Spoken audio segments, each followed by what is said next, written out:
Un jour, un serpent est venu à la maison de la poule. Il a supplié « S'il te plaît, laisse-moi dormir dans ta maison.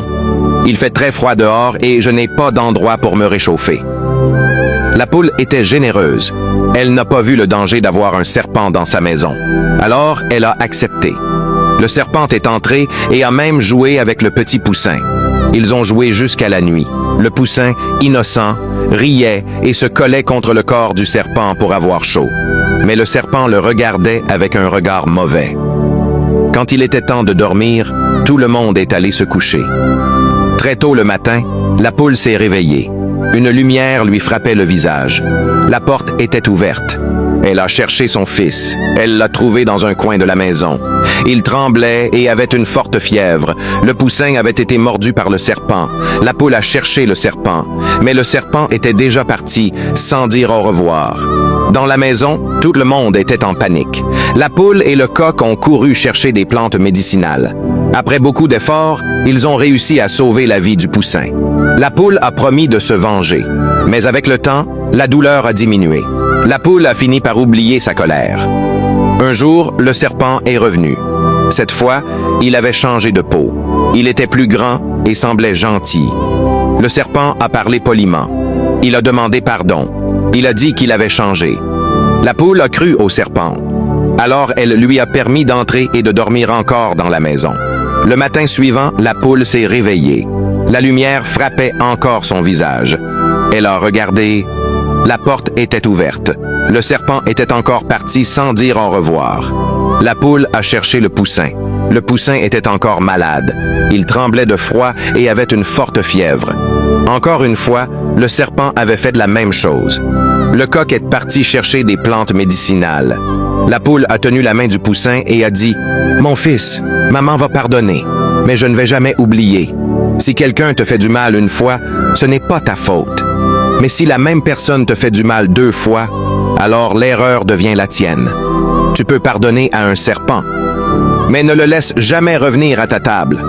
Parce que les serpents changent de peau, mais ils restent toujours des serpents. » Stop!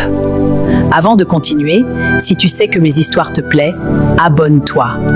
Merci.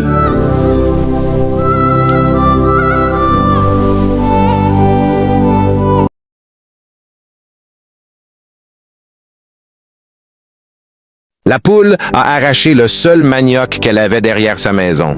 Elle a enlevé la terre et l'a lavé dans l'eau qui coule. Ensuite, elle a doucement enlevé la peau du manioc et l'a râpé. Elle a fait un petit outil simple avec une planche et des clous rouillés pour presser la pâte. Elle a mis la pâte sur des pailles pour enlever l'eau et préparer le bijou. Mais la pâte était très petite. C'était seulement assez pour faire 3 bijoux. Alors la poule a lavé la poêle et a allumé le feu avec du bois pour commencer à cuisiner. Au même moment, le poussin est arrivé en courant. « Maman, la chèvre demande si elle peut venir manger avec nous. » La poule s'est arrêtée.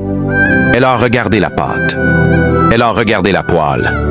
Elle a regardé ses mains fatiguées qui ont travaillé depuis le matin pour faire ses 3 bijoux avec le dernier manioc. Il n'y avait que 3 bijoux. Même pas de sel pour donner du goût. Et maintenant, il y avait une visite. Mais ce n'était pas une visite simple. La chèvre était une vieille amie importante. La poule a ouvert le placard. Elle savait déjà ce qu'il y avait. Rien, pas de haricots, pas de riz, pas même du sel. Seulement la pâte blanche sur la table qui attendait la poêle chaude. La poule a pensé, « Comment vais-je recevoir une visite importante avec rien à manger? » La honte brûlait plus que le feu. Mais la poule était fière dans le bon sens. Pas une fierté arrogante. Une fierté qui garde la dignité.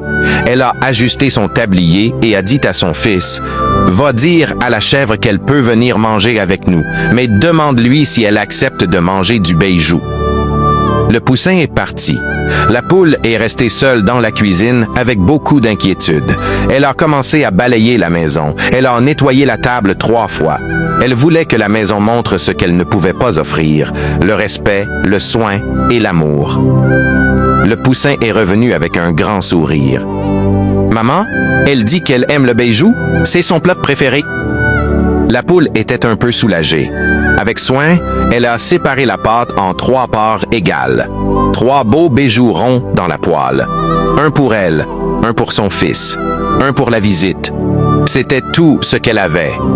Mais quand la chèvre est arrivée, la surprise est venue. Elle n'était pas seule. Elle était venue avec un ami. La poule est restée un moment sans bouger. 4 personnes, mais seulement 3 bijoux. Elle a quand même souri et a dit « Entrez, entrez, asseyez-vous ». Tout le monde parlait et riait. Quand le moment du repas est arrivé, la poule a servi un bijou pour la chèvre, un pour l'invité, un pour son fils, et pour elle, seulement un verre d'eau. Elle a dit calmement « Moi, je suis au régime, je vais seulement boire un peu d'eau. » Elle a bu et a dit « Ah, c'est très bon. » La chèvre a regardé et a dit « Moi aussi, j'aime ça. Pouvez-vous me donner un verre? » La poule était très nerveuse. Elle ne savait pas quoi dire. Alors la chèvre s'est levée et a dit « Laissez, je vais servir. » Elle est entrée dans la cuisine. Un moment après, on a entendu un verre qui se casse. La chèvre est revenue avec les morceaux du verre et a dit « Désolé, j'ai cassé la bouteille, mais ce n'est pas grave. Je vais acheter une autre. » La chèvre est partie, mais elle n'est pas revenue seulement avec une boisson. Elle est revenue avec du riz, des haricots, du maïs, du pain, du sel et beaucoup de nourriture. Elle a tout mis dans la cuisine sans que la poule le voie. Ensuite, tout le monde a mangé et passé un bon moment. Quand la chèvre est partie, elle a appelé la poule doucement. Elle a mis un peu d'argent dans la poche de son tablier et a dit « Bah, c'est pour remplir ton placard quand la nourriture va finir. Je connais ton regard. Je sais quand tu as des difficultés. Pourquoi tu ne m'as pas parlé? Ne souffre pas seul. Quand tu as besoin, dis-le simplement. » La poule a voulu répondre, mais elle a commencé à pleurer. Pas un pleur de faiblesse, un pleur de quelqu'un qui portait trop de poids dans le cœur. Elles se sont serrées dans les bras. La poule a compris une grande chose ce jour-là. La pitié regarde de loin, mais l'amour s'approche et aide. Un vrai ami ne te demande pas toujours de l'aide. Il voit ta difficulté et agit avec amour. Si tu as un ami comme ça dans ta vie, prends soin de cette amitié.